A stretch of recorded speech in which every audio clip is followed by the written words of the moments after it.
Word Balloon is brought to you by AlexRossArt.com. Alex has been a longtime sponsor of Word Balloon. I greatly appreciate it. You got to go to his website. You will find tremendous art from original work, covers, pages, fantastic lithographs, amazing posters. Every price point is covered and every subject is covered at AlexRossArt.com. You've enjoyed his iconic looks at DC and Marvel, but also great stuff like his wonderful work on the Monkees, Monty Python, so many other great pop culture things that Alex has put his fingerprints on. His wonderful Flash Gordon poster that evokes the fantastic Dino De Laurentiis Sam Jones movie. Recently, Alex did things like the timeless Marvel covers featuring great solo shots of all your favorite Marvel heroes, and of course his Fantastic Four full circle graphic novel still available. All waiting for you now at AlexRossArt.com. Coming February 21st, it's Faye and the Moon, the latest graphic novel from Franco and the Saturn Sisters. Faye, mourning for her missing mother, sits night after night below the moon that her mother loved dearly. One night she discovers she can pluck the moon out of the star-filled sky. Back safe in her house, she holds it close, feeling comfort at last. Then Faye loses the moon and finds that taking it has awakened ancient monsters, rats, dragons, and more, who hunt for it for themselves. Will Faye be able to reclaim the moon, find her own inner strength, and save the world from eternal darkness? Faye and the Moon comes from the minds of Franco, whose works include Tiny Titans, Superman of Smallville, Archimaniacs, Itty Bitty Hellboy, and The Ghost and the Owl, and art from the Saturn Sisters, whose animated works include Sesame Studios' The New Neighbors, Hulu's The Awesomes by Seth Meyers, and PBS's Mira, Selkie from the Sea. Pre-order Faye and the Moon now. Available in bookstores and comic shops everywhere, February 21st.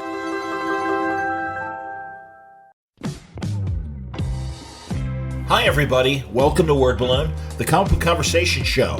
John Sunter is here. Never thought this would happen, but a great conversation with Chris Claremont. That's right, the Xmen creator joins me to talk about an amazing book that is coming out in the spring, the Marvel-made Paragon Collection. It's Marvel's newest prestige product exclusive to the Marvel-made platform. It's celebrating Marvel's most iconic writers and artists, featuring the most revered Marvel comic storylines and noteworthy moments over the years. Chris Claremont is the first subject.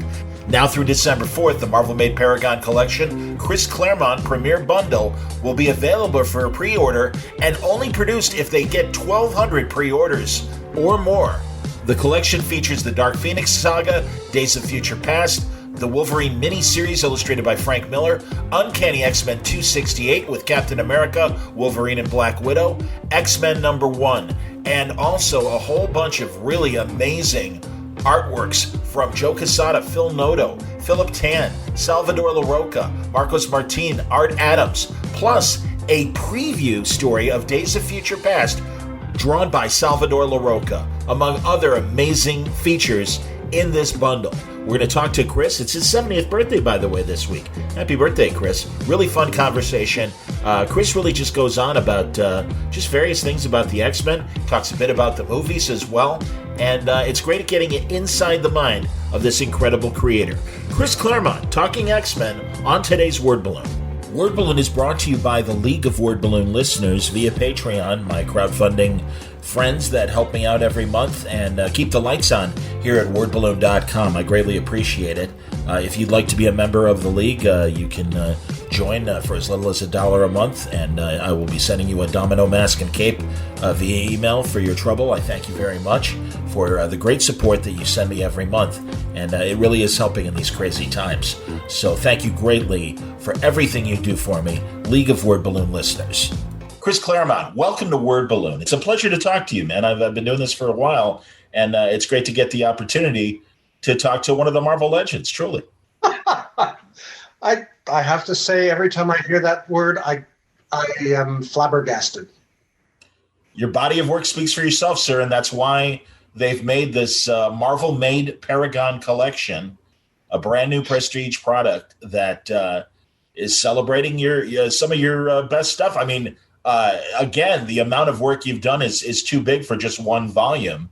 And here's hoping that the response to this will, make the necessity for a volume 2, because I can think of a lot of things that aren't included that I think are reflective of some of your great work.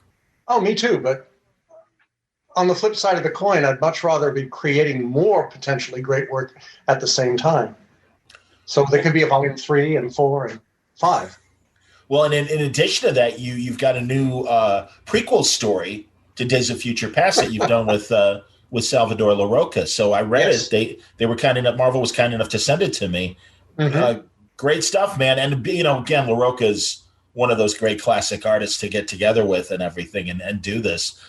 Did you request Salvador? How did the collaboration happen with Salvador?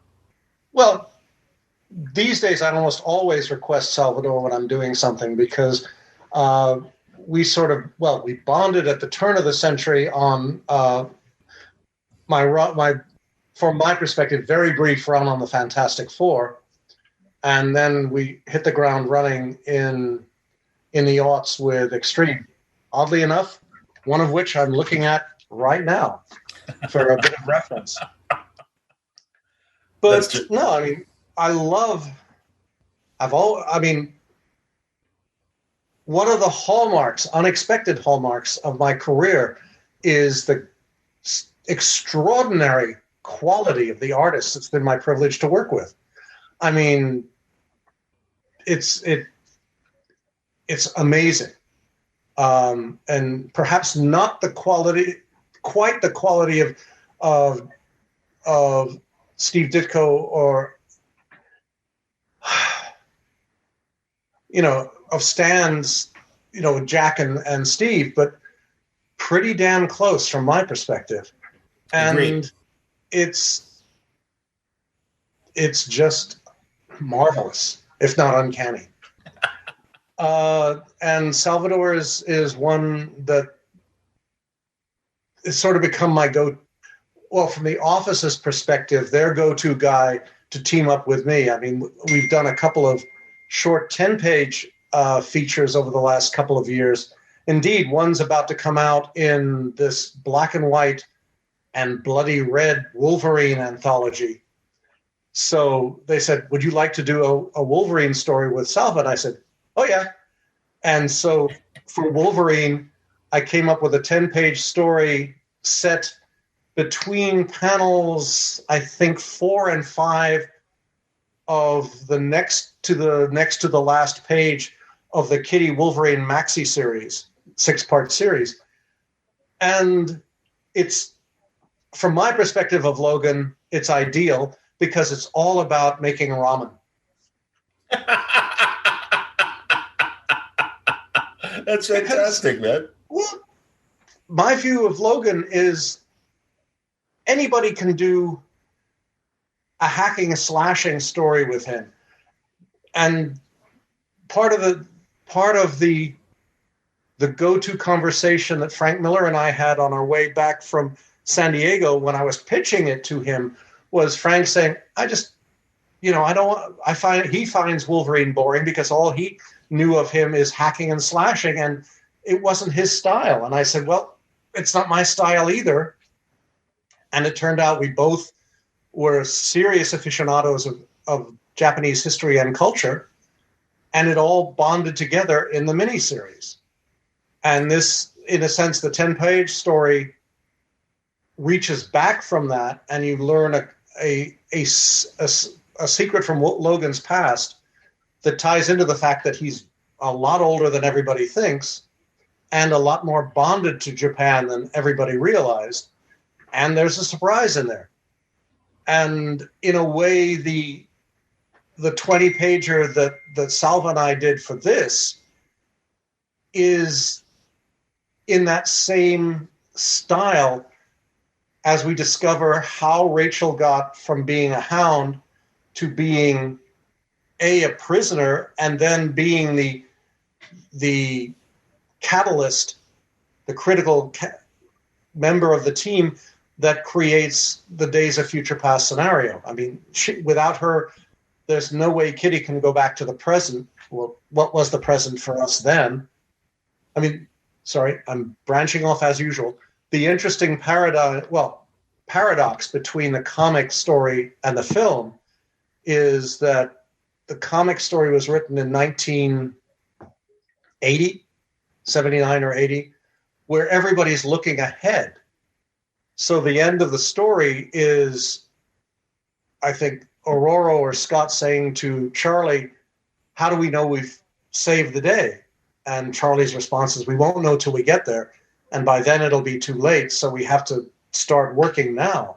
Whereas in the film, you are in 2017, looking back to 1960, I guess in the movie paradigm, it's 1980s. So when they fix the past, the future is set right. So you know you're moving from the ending to the beginning and back again. I'm with you. So the suspense sort of goes out the window, but it's a much more cinematically satisfying resolution. Yeah. Except that I immediately sat there looking at it and thinking, no, you've got it wrong. Here's what you need to do. And that way you can kick Avengers out of the ballpark. No, I understand it. Go on. Well, no. X-Men set the stage that evolved into Avengers. I figured we should at least finish the job on the same cinematic note by kicking their ass. Well, maybe when we get that eventual Avengers X-Men film that I'm sure is in the works. There's a rumor floating around that the critical character in the next Captain Marvel is Rogue, and the essential sub-storyline is Rogue attacking Captain Marvel and absorbing her powers. Wow. For me, it makes for an interesting conundrum, because are they going to resolve it? If they do that, if they follow that scenario, will they resolve it in Captain Marvel 2, or will Carol be left powerless to be resolved in 3? Which, A, it's a comic book scenario, but B, that could be really kind of cool. And if I were really being a pain in the ass, I would throw in Jean Grey at that point, who comes up to Rogue and says, I want my fucking powers back. But that's a whole different scenario that is probably why no one from Marvel Studios has ever given me a call. Now, again, you mentioned Wolverine. It's part of this collection, the Frank Miller series. And I'm glad to hear. I was interested in, prior to these conversations with Frank that led to the series, if you had thought about Wolverine having this background in Japan. I mean, he was this nomadic traveler, but how much do we know about his history in Japan prior to the series? Well, it's, if you notice throughout John's and my run, well, throughout Dave's and my run that led up to it, it's like the moment when he and Banshee and Jean are trapped on the space station, and he pops his claws, and everyone's staring at him like, holy cow, they're a part of you? You never told us. And his classic response is, you never asked. Because as far as he's concerned, he's an essentially private person. The subtext of that being, my life is none of your damn business. Yes. So he and Nightcrawler bond in a way because they're polar opposites. And the paradox for Logan is that Nightcrawler is very much what part of him wants to be. Whereas with Logan, part of him is very much what Kurt sees as everyone's cliche of him based on how he looks. So, boom, they're best friends. But the whole idea was to figure why he is as he is. So over the course of the series, Logan turns out, you speak Japanese? Yeah. You speak this? You do that? Yeah. It's like, why is this a surprise? Well, because you're Wolverine. Oh, get your brains in order. I am not a cliche. And of course, what he ends up doing is, even though his love for Jean is a primal, it's a primal event. The minute he sees Mariko, something clicks. Because Jean is one side of him, the dark side, if you will, and Mariko is what he dreams of being, of becoming a creature, a person of that she would fall for and be proud of. That's awesome. Yeah. And also she's, by virtue of who she is and where she comes from, she is forbidden fruit, which is always what intrigues him. You know, I mean, this goes back, sorry, I'm wandering, but I like all this. Continue.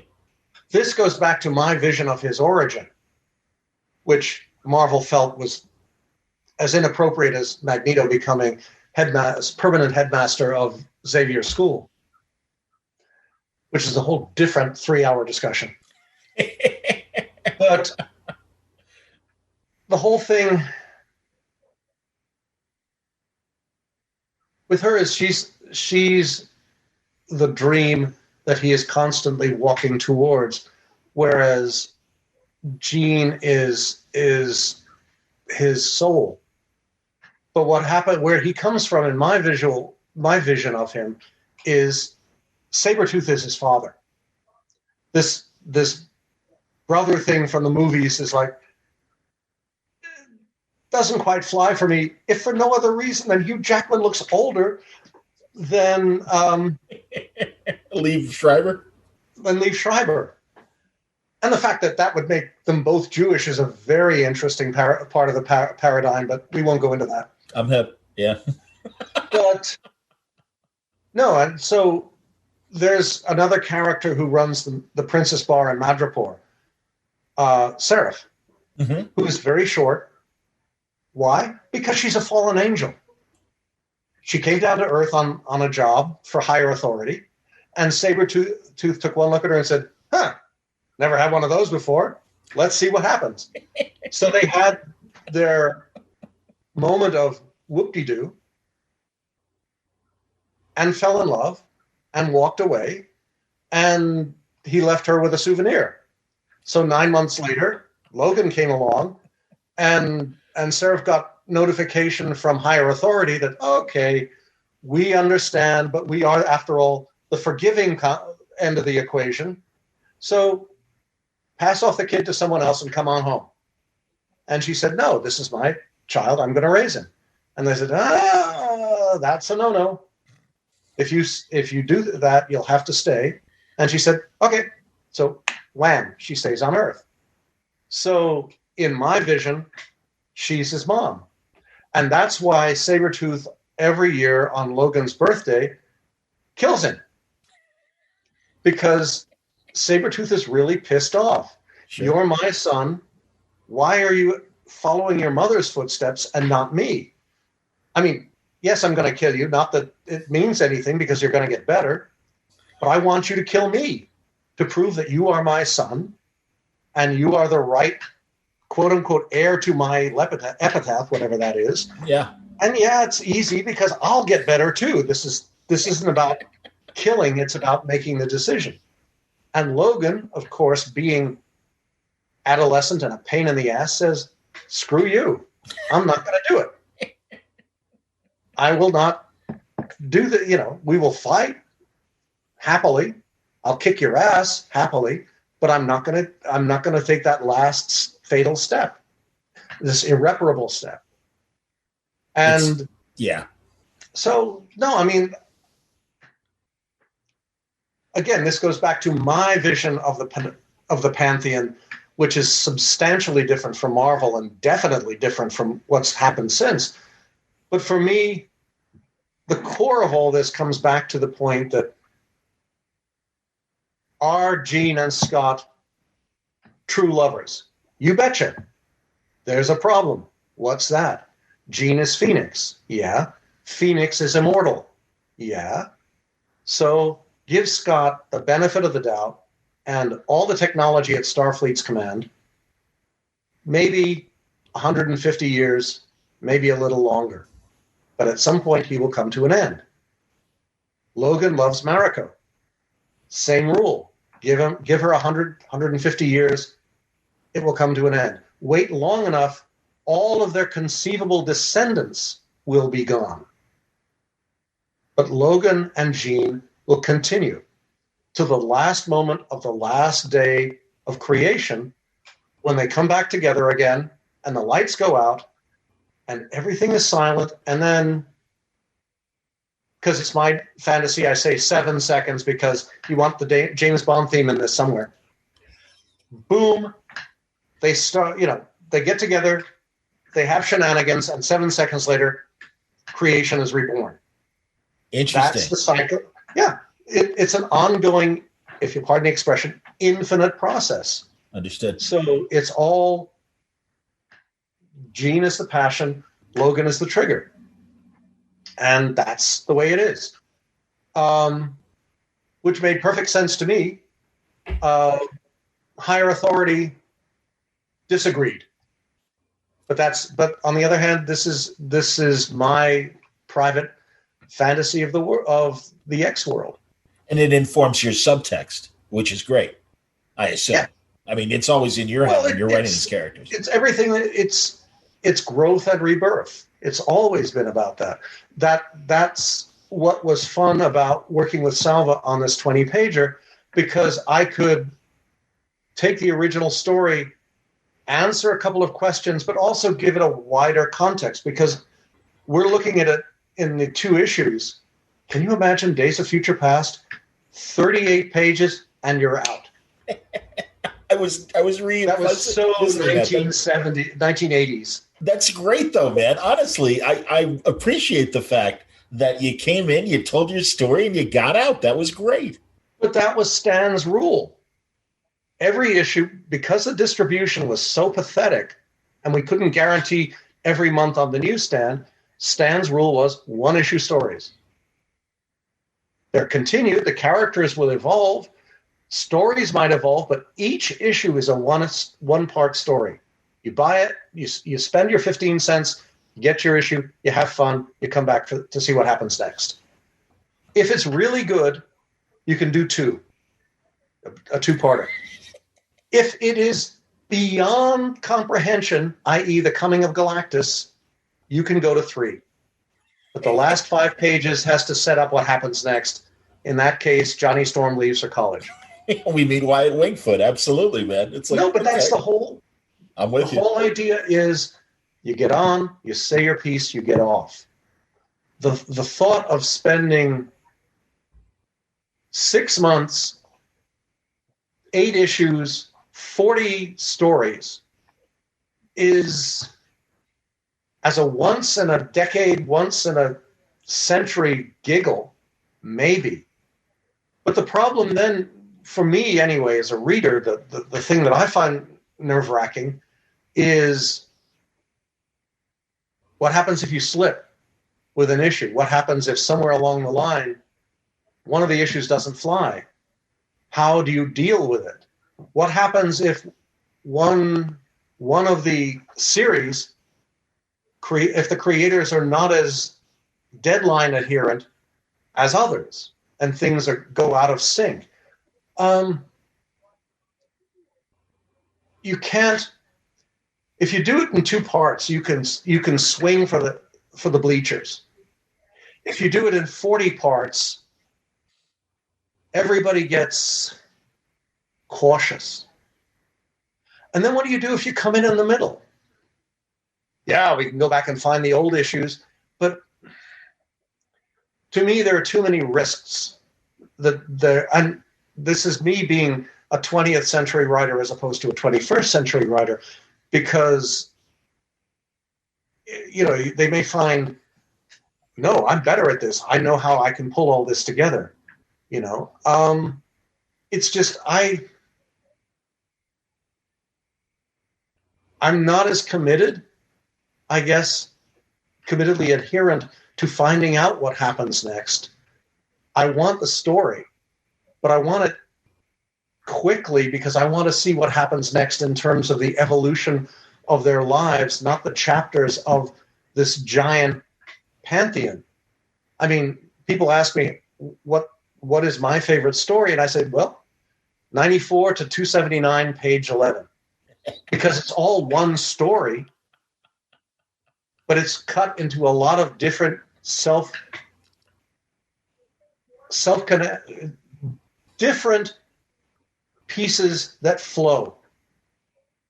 They link, and in a way, the Nightcrawler story, the future past story, prelude to future past story, fits into that paradigm, because to me, this is the story of what was the first step down of Rachel's road down to getting to Days of Future Past. And we see where she came from. We see Ahab before he was evolved, let us Understood. say. We see the world ruled by the Sentinels. Well, the the United States ruled by the Sentinels. Mm-hmm. We see characters that we thought were dead. Surprise, they're not. And some of them are favorites, of mine, certainly. And we see them trying to solve a problem. And we see my comment on a family relationship which has been evolved differently in the mainstream continuity than it is in my continuity. So this is mine, and my vision of who Rachel and her mom is totally different from everybody else's. So that's fine. I don't care. I'm being kind of discreet, or at least mindlessly, boringly discreet, because there are some surprises in there that I don't want to give away. Understood. Absolutely. No, it's great, and it's a great reason to buy this collection. And again, people come for your vision, Chris. I mean, that's why I'm glad years ago they allowed you to continue your continuity of X-Men that you started with Jim Lee. And am I right? It was 3 issues, and then out. Yeah. Sorry. Go on. No, please. No, the only depressing thing was it did not sell at all. Really? Well, because again, for the current audience, there was no linkage. I understand. You know, why? Yeah, okay, we can read old stories about where Claremont was going to go. And the funny thing for me was each further step I went down this road, things that I considered back then but figured I'd never get away with suddenly became, I can get away with this. I can kill Tony Stark. I can kill Hank. Yes, Jean can fall for Hank and then he gets killed. And it's like she's suddenly thinking, I can't do this anymore. I can't fall for anybody. But then the evolution of it was taking me towards, okay, Aurora isn't the Aurora that we followed through Jim's issues isn't the real thing. It's a clone because other things were going on. And then she overthrows T'Challa and kills everybody, the evil. And then Aurora ends up becoming the Queen of Wakanda. And then at the end, this goes back to my original idea, which was Remy was supposed to come into the X-Men because Remy is Mr. Sinister grown up.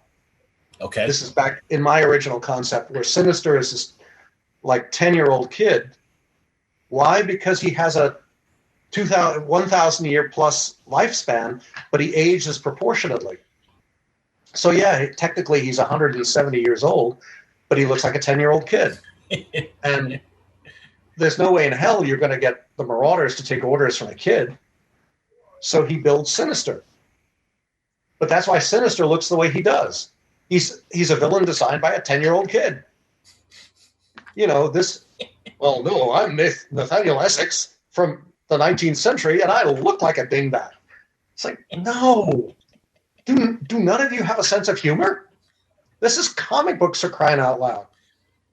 But Remy is, in my concept, was what Sinister's going to look like when he's grown up.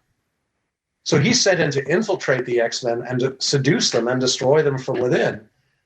But then he discovers free will and decides, I'm going to bust loose of this.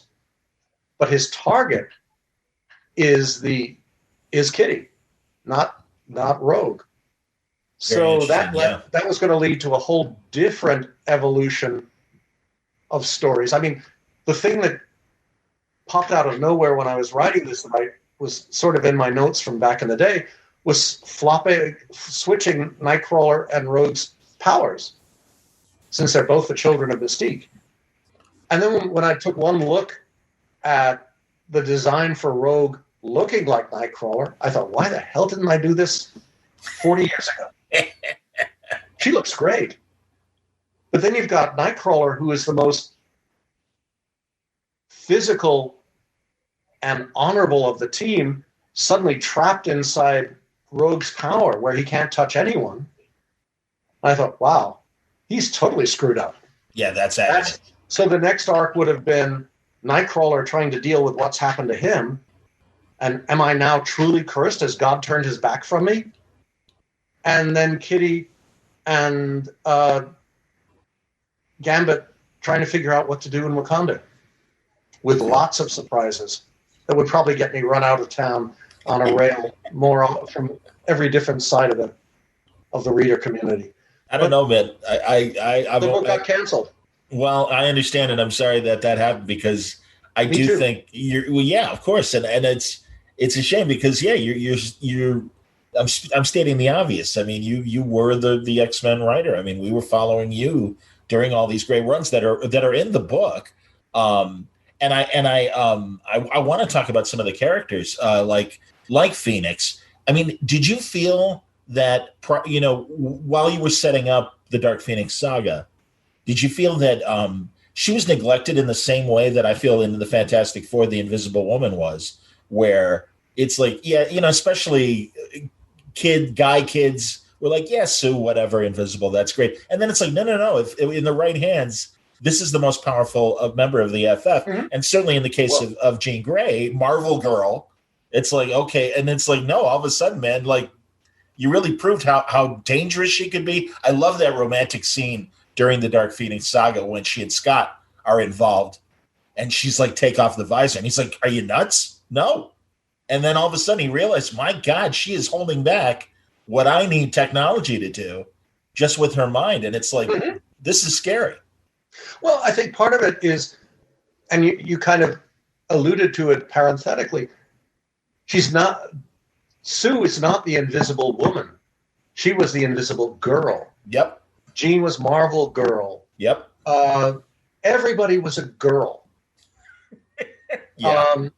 No, and there was one girl on each team, because the guys were what mattered. Yep. The one person who was immune to that was Wonder Woman. Indeed. And quick as a snap, they came up with Wonder Girl. But just look at the FF. You've got Johnny catches fire. Reed stretches to an infinite amounts. Ben is a giant creature of rock. And what happens to Sue? She vanishes. Yeah. If that isn't a metaphor. And the thing with Jean, is she shows up and she's always the timid one. Yeah. Scott is this, Hank is this. The guys have fun, and Jean's always like the girl. Yeah. And it's, as I worked through, as I started my run in 2000, I began playing with that. The idea that Jean was actually Charlie's first recruit. He was the means by which she was his cerebro in a way. They combine their telepathy and reach out and be aware of other mutants. Totally. And she was the part of the core on which this team was built. And the other half of it is that she and Phoenix, this is where John Byrne and I came to our team up came to an end, because it ended up being grounded around our perceptions of who Jean was and where we would go with her, even to the extent where when he was doing the FF issues where they recovered Jean, they brought her back, and Jean's explaining who she is to Sue and the team, or they're seeing her memories. John's original vision of it was Phoenix as a malevolent force, a villain. And that fortunately wasn't what ended up seeing print, but we had fundamentally different views of what was going on here. And for me, it was, the paradigm of this was Phoenix is not an adversary. Phoenix is, as I keep telling kids as I used to tell kids at conventions, Phoenix is one step below God, the Almighty. Phoenix is the power source that creates reality. And there you go. Yeah. But it's bonds with a certain element in each reality. And in ours, it was Jean. And she has always been Jean, and she will always be Jean. She would drift in and out of the family over the centuries, but there's only one. And the problem was that Jean, out of necessity, tapped into that way earlier in her evolution than she should have. And that led to tragic consequences. Yeah. That's great, man. Absolutely. So we got, in this collection, we've got the Dark Phoenix Saga, Days of Future Past, Wolverine, the limited series, a great issue of Uncanny 268 with Wolverine, Cap, and Black Widow. And then I always felt that would make a brilliant film. I agree. It's really one of my favorite stories. Absolutely, man. Hugh Jackman wouldn't even have to get into super shape anymore because he could just wear normal clothes. Sure. That's true. That's absolutely true. I figured it was the ideal cast because you have Chris Evans as Cap, you have Scarlett Johansson as the Widow, you have Hugh Jackman as Logan, and Awkwafina as Jubilee. That's terrific. Sure. And they could, and since most of it's set in the past, though for movie terms we'd have to say it would be Scarlett's Black Widow's grandmother, or maybe even great-grandmother. Doesn't matter. It's still cool. Sure. And it's a one-part story, so you could get in, say your piece, and get out, and have the best last line ever, where Cap is talking to Wolverine. I liked working with you. Maybe we should keep this going. And Logan says, "Thanks, Cap. I don't need a sidekick." Cap's like, I didn't mean that. But that was me going back to the beginning with Stan and saying, see, we can do this in one issue. We don't, yes, it flows in from one and flows out to another, but the story is here. And to me, it's everybody having a good time. Logan in 1940 having a good time. Logan in 1990 having a great time. Tell me about, again, these different bonus things beyond the comics that are in there.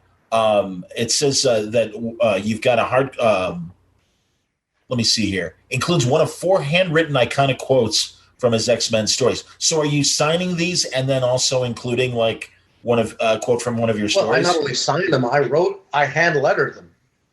It's like we've sort of figured out 4 iconic quotes, and then I sat down with paper in a very steady hand and just lettered out the lines, and then I signed them. That's awesome. So if you want all 4 of them, you'll have to buy 4 complete volumes. Wow. Yeah. Well, and also nothing if not. And then there are some marvelous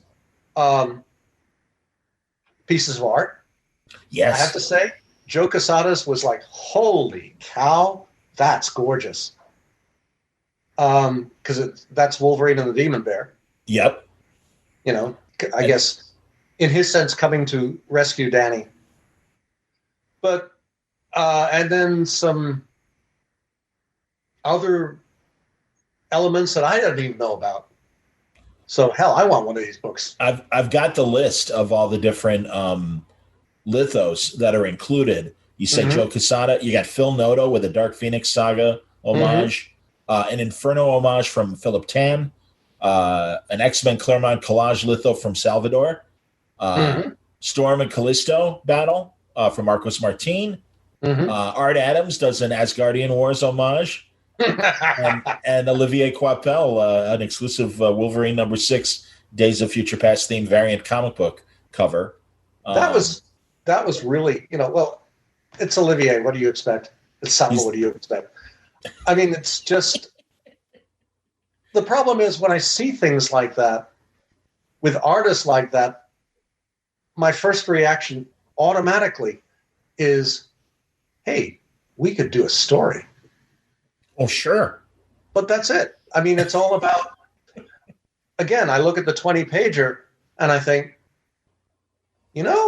that's a really good team. Especially the surprise member that everybody is assuming they know from looking at the one from the lithograph, or the cover. But maybe not. The people in the background. I'm being very oblique, but I really don't want to give it away because as you saw going through there, it is a primal character, and yet there are the seeds of heartbreak in it because this character dares not come out of the armor. Because, the thing I love most in a very weird way are the nanites. Because for me, having the Sentinels be these giant lumbering creatures, it's very Stan and Jack. It's very 60s. Totally. But as when I was working in Forever, establishing that there is a future iteration of them that integrates modern technology into the concept of Sentinels. Why can't they be smaller? Why can't we use nanotech? Why can't they be? You want a giant Sentinel? They all rush together and grow up. Sure. I was doing this back in the Xmen with this alien critter that shows up during Dave's and my second run.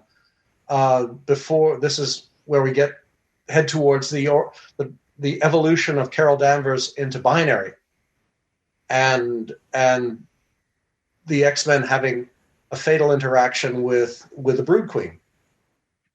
But as technology evolves, why can't we play with it in the comics themselves? Parenthetical aside, it's sort of like watching Star Trek Discovery and thinking, this series is set before Pike's Enterprise. I've seen the Enterprise, back in the day. Technology didn't look like that. No, it didn't. It looks very cool, but you can see that 50 years does have it's like looking and saying, wow, my biplane can really go 100 miles an hour. And then you jump ahead 50 years and it's like, Mach 3, anyone? Exactly. I'm with you, man. I have a feeling that we could have a very agreeable Star Trek Discovery conversation, and I am, yeah. Well, it's just it's not my Star Trek. It's a shame that they put it in. It looks amazing. But it doesn't match with what we got in the 60s. I always felt the Enterprise did a very good job of, it was a prequel. Right. And it pushed the story along, but it didn't supersede the technology that we got in the 60s. And they found a way to make it work. Well, the problem is the tech. Sorry? No, continue. The Star Trek technology of the 60s is now the reality of the teens. 100%. So we have to invent even better technology. But No, I mean, I kind of like the idea that they've now gone 100 years, 1,000 years in the future. 1,000 years from their future. Yeah. So everything's up the spout. They've done a Doctor Who. They pulled a Doctor Who and just gone way down the line, which is fine. But the trick is characters you fall in love with, and then you let the story take care of itself. I mean, I think the thing I like most about Discovery is not the original captain, but the 7-foot tall guy. Oh, yes, Saru. Doug Jones's character. Sorry. Yeah. Who's brilliant. Oh, he's great in everything, man. I agree. And I kind of like, sorry, I don't watch it enough to remember anything anymore. That's okay. What's her face? Oh, Burnham. Michael Burnham. Okay. And I totally wish they'd kept her captain around. That they hadn't killed her off in the second episode. Giorgio, Michelle Yeoh's original. Michelle Yeoh. Michelle Yeoh can do anything. She's amazing. I mean, if I were doing Xmen, I'd make her Charlie, and the hell with the wheelchair. Fun. Just have her run out and karate everybody. and man, she's 58 and still is physical and looks incredibly credible in her fight scenes. I mean, again, going back to Crouching Tiger, it's like, my God, this woman is amazing. Yeah, but then you look at Crazy Rich Asians and you realize, yes, she doesn't need to punch anybody. No, great acting. I mean, just playing a hand on hand of checkers, Chinese chess. It's like, whoa. But that's it. Yeah, you need. I mean, I think the most remarkable thing about both Lauren's X-Men and Kevin's Avengers is the extraordinary casting. Agreed. I mean, you just run up and down the list. Though I have to say, from my perspective, looking at Endgame, if it were me, my suggestion would have been, no, God, perfect. Tony's daughter is the new Iron Man. Yeah. Because, this goes back to there was a Chris Evans film about 3 years ago where he's the uncle and his niece is this mathematics genius. Okay. It was just playing off of that. But in this case, so you have this 6-year-old girl who is as brilliant as her father, who can, she can run the world technologically, but what she really wants to do is follow in her dad's footsteps and become Iron Man. Wow. But that's the beauty. In the armor, nobody knows she's a kid. Sure. So and what the hell, it can even sound like Robert Downey. But yeah. Everyone figures it's a guy, but you never see him without the armor. And then she takes it off and goes to school and does whatever she does as a kid growing up. And then I figured, what the hell, if I'm in for a penny, in for a pound, the AI of the suit is Tony. Sure. Because you can hire Robert Downey for like a couple of days of CGI and dialogue.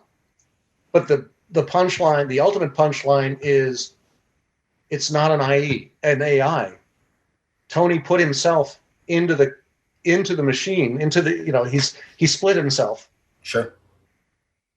So that he would have his daughter's back for the rest of her life, and she would never be without her dad.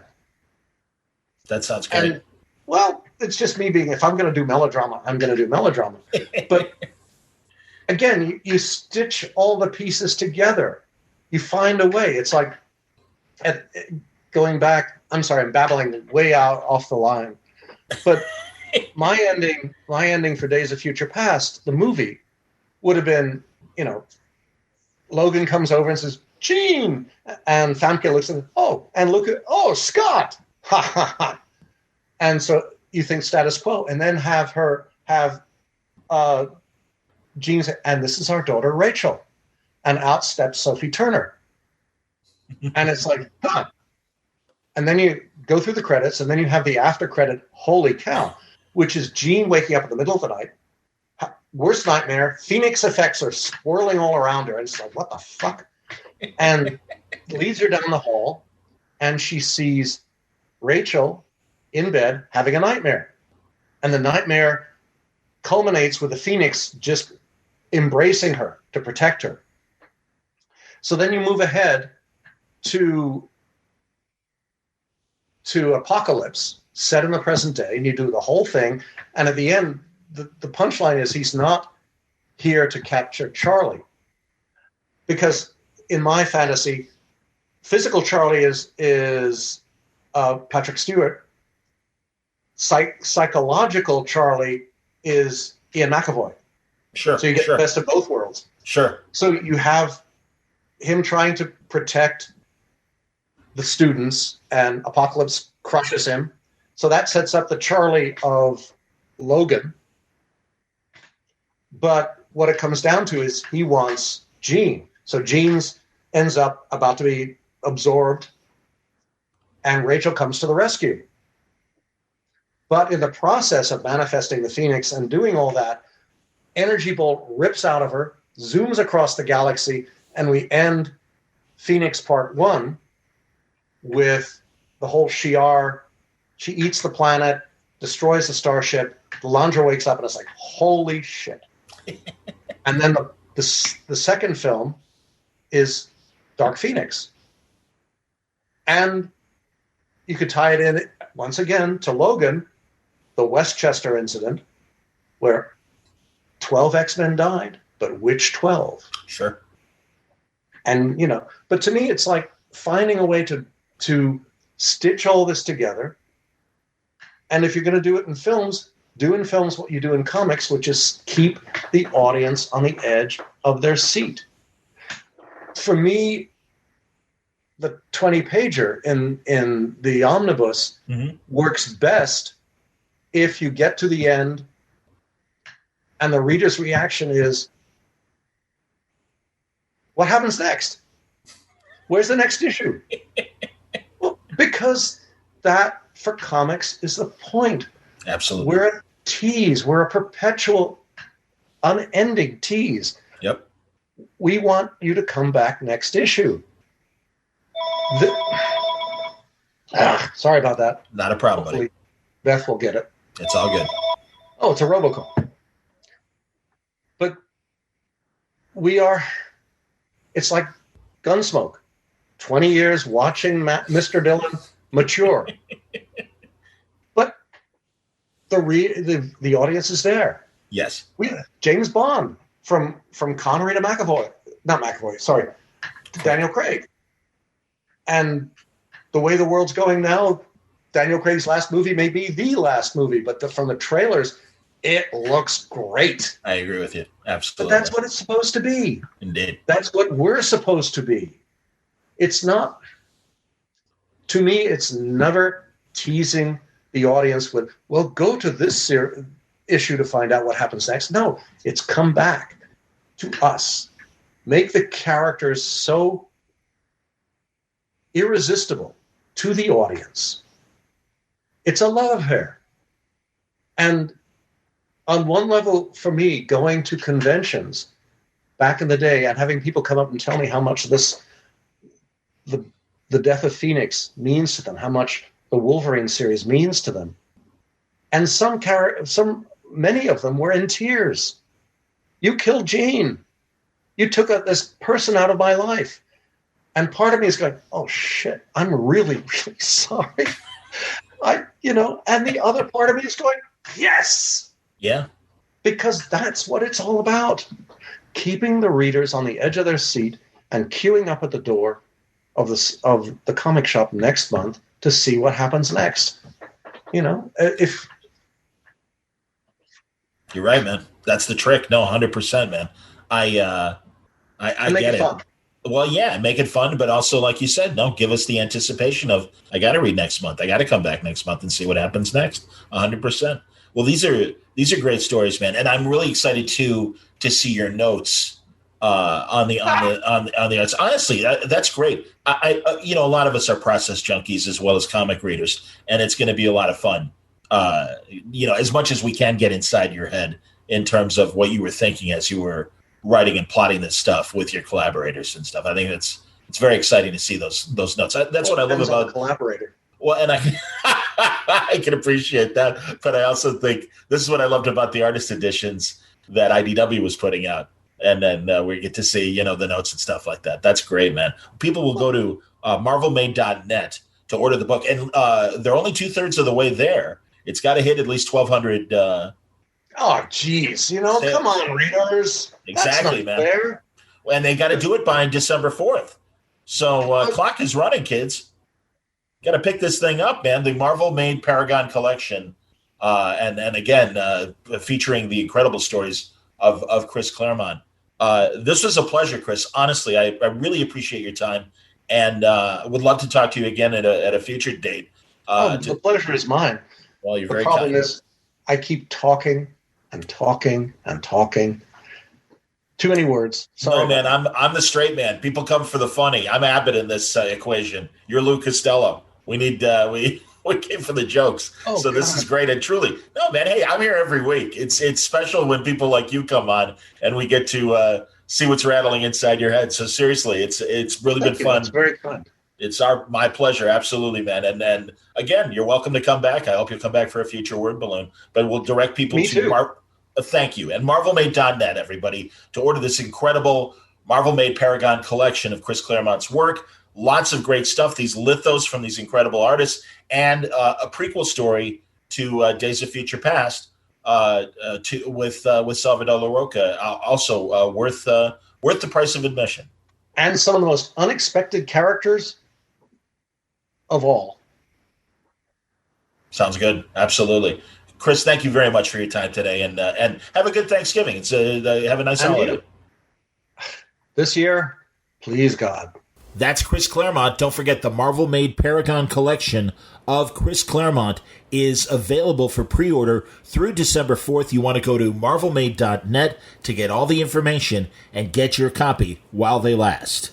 Thanks a lot for listening to today's Word Balloon. Don't forget, Bat Black Friday happens this weekend on Black Friday. We're going to have a lot of great conversations featuring Batman creators, and it's going to happen all night long. It starts at 5 p.m. Eastern Time and goes all the way till midnight with conversations with Matt Wagner and Jeff Johns, Alex Ross, Tom King, Clayman, Mitch Gerrits, David Finch, Judd Winnick, Jill Thompson, Mike Norton, Kelly Jones, Tim Seeley, just to name a few. Yes, that many people in the span of 7 hours. James Tynan IV, Jock, you name it, they're all going to be there for Bat Black Friday. I hope you'll join us at Word Balloon's YouTube channel and at mainframecomiccon.com. Word Balloon is brought to you by the League of Word Balloon listeners via Patreon, my crowdfunding friends that help me out every month and keep the lights on here at wordballoon.com. I greatly appreciate it. If you'd like to be a member of the League, you can join for as little as $1 a month, and I will be sending you a domino mask and cape via email for your trouble. I thank you very much for the great support that you send me every month, and it really is helping in these crazy times. So thank you greatly for everything you do for me, League of Word Balloon listeners. Until next time, Word Balloon is a copyright feature of Shaky Productions, copyright 2020. Stay safe, stay happy, stay healthy.